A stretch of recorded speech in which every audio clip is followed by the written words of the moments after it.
Assalamualaikum warahmatullahi wabarakatuh. Allahumma sholli ala Sayyidina Muhammad wa ala ali Sayyidina Muhammad. Yang saya hormati pengasuh Pondok Pesantren Zainul Hasan Genggong, yakni Kiai Haji Muhammad Hasan Mutawakkil Allah SHMM. Yang saya hormati Bapak Rektor Universitas Islam Zainul Hasan Genggong, yakni Bapak Abdul Aziz Wahab MAG.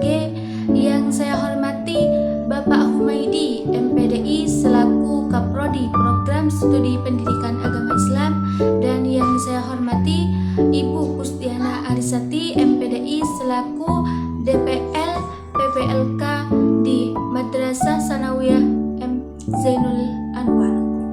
Perkenalkan, di sini Qurratul Aini dengan MPM 7169 Program Studi Pendidikan Agama Islam, Fakultas Tarbiyah Universitas Islam Zainul Hasan Genggong.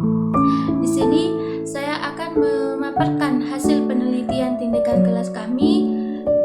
Ya, tindakan kelas saya yang berjudul meningkatkan keaktifan dan semangat belajar siswa pada pelajaran fikih melalui metode mind mapping di MTS Zainul Anwar. Madrasah Sanawiyah Zainul Anwar adalah salah satu lembaga yang bernaungan pesantren, yang mana Madrasah Sanawiyah Zainul Anwar lebih mengedepankan pendidikan keagamaannya. Tujuannya untuk membantu atau melahirkan peserta didik yang baik dalam sikap spiritual keagamaan dan dalam segi pembelajarannya, sehingga MTS Zainul Anwar sangat berkomitmen dan memberikan pembelajaran yang berkualitas dan memiliki salah satu misi seperti melaksanakan program pembelajaran yang aktif, efektif, dan menyenangkan, khususnya dalam pembelajaran agama.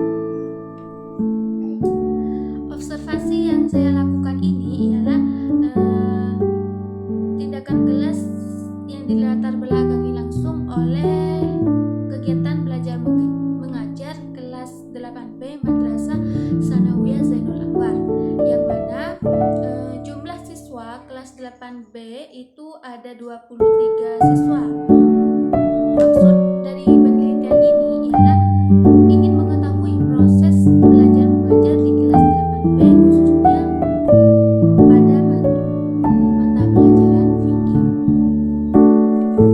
Nah, terus dari hasil pengamatan pertama dalam proses belajar mengajar di kelas dalam pembelajaran fikih terlihat bahwa kurangnya keaktifan dan semangat siswa dalam belajar. Hal tersebut dikarenakan pada tahap kegiatan belajar mengajar, metode pembelajaran yang digunakan hanya metode ceramah, sehingga kurangnya peran siswa dalam pembelajaran. Yang ada siswa hanya kebanyakan berbicara sendiri. Jika pada kegiatan belajar mengajar pendidik atau guru hanya menggunakan metode ceramah, maka terdapat beberapa problem yang terjadi khususnya di kelas 8B ini. Yang pertama, saat proses pembelajaran kebanyakan siswa bicara sendiri. Yang kedua, sebagian siswa ngantuk saat proses pembelajaran. Dengan menerapkan metode mind mapping pada pelajaran fikih di kelas 8B, tujuannya ialah menjadikan siswa lebih aktif dan antusias dalam proses pembelajaran. Bahkan tujuannya siswa tidak hanya dituntut untuk bisa aktif, bahkan siswa dituntut untuk bisa kreatif, karena pembelajaran fikih ini menjadi salah satu pelajaran agama yang ada di madrasah, di mana madrasah itu sangat mengedepankan dan memprioritaskan pendidikan agamanya. Nah, sekarang kita masuk ke metode. Nah, jenis penelitian yang dilakukan ini yaitu jenis penelitian tindakan kelas, classroom examination. Nah, PTK, pengertian PTK ialah suatu aktivitas yang dikerjakan dengan cara mengawasi suatu objek yang mana dilakukan untuk mendapatkan data, kemudian melakukan tindakan untuk mencapai tujuan yang dimaksud. Terus yang mana tindakan tersebut ialah dapat dilakukan di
ada beberapa indikator. Yang pertama, 1.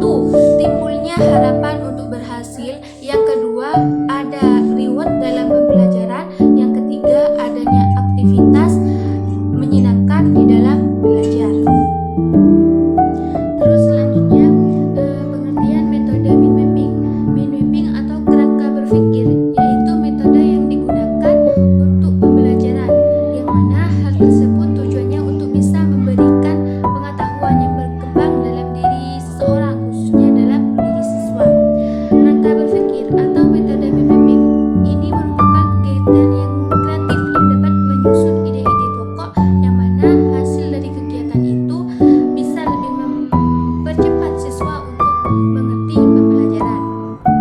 Terus selanjutnya ada pembelajaran fikih. Fikih merupakan pembelajaran yang penting yang ada di sekolah untuk mengajarkan keagamaan kepada siswa. Tujuannya agar mereka dapat memiliki sikap spiritual yang baik, khususnya dalam agama. Pelajaran fikih terdapat mencakup banyak materi yang berkaitan dengan pengembangan potensi spiritual siswa. Nah, di situ ada tabel data penelitian pada prasiklus. Nah, pada prasiklus di situ dilihat bahwa keaktifan dan semangat siswa sangat kurang. Masih banyak siswa yang sangat kurang dalam keaktifan dan semangat belajar. Nah, di situ ada 11 siswa yang sangat kurang dan 4 siswa yang kurang dan 5 siswa yang cukup dan 3 siswa yang baik. Itu dilihat dari keaktifan dan semangat belajar siswa. Nah, hasil belajar siswa kelas 8B MTS Zainul Anwar, jumlah siswanya sebanyak 23 siswa. Prasiklus. Pada data awal prasiklus, maka hasil observasi yang dilakukan oleh peneliti dalam pembelajaran di kelas masih terdapat hasil belajar siswa yang kurang maksimal, karena terdapat beberapa masalah yang terjadi, seperti kurangnya keaktifan siswa dalam belajar. Dalam proses belajar siswa kurang semangat, bahkan kebanyakan siswa bicara sendiri, dan dapat dilihat dari hasil data penelitian di atas, terdapat 11 siswa yang sangat kurang keaktifan dan semangat dalam belajar.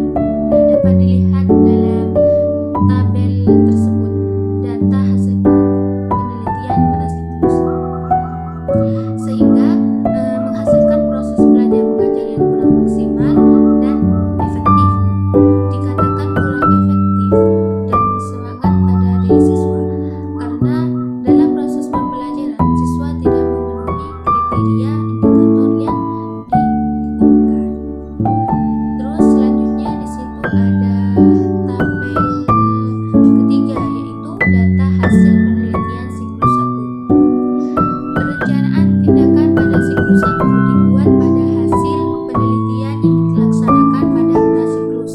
Oleh sebab itu, problem-problem yang terjadi pada hasil pengamatan prasiklus diperbaiki di siklus 1, sehingga pada siklus 1 peneliti dapat menggunakan penerapan metode mind mapping pada proses pembelajaran guna untuk meningkatkan keaktifan dan semangat siswa dalam belajar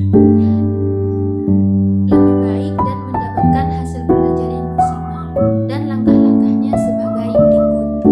Nah, langkah-langkahnya sebagai berikut. 10 menit yaitu pendahuluan, memulai salam, berdoa, memeriksa kehadiran, mengetes ingatan dengan memberi pertanyaan tentang materi sebelumnya, memberikan apresiasi positif kepada peserta didik yang bisa menjawab, menyampaikan materi yang akan dipelajari selanjutnya. Terus yang kedua, 35 menit kegiatan inti. Yang pertama itu membagi kelompok. Siswa dibagi menjadi 5 kelompok, kemudian guru memberi tahu tentang konsep dalam metode mind mapping, dan dalam diskusi kelompok terdapat beberapa penilaian, di antaranya kelengkapan kelompok, kerjasama kelompok, ketepatan waktu penyelesaian, dan penyampaian hasil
Jodoh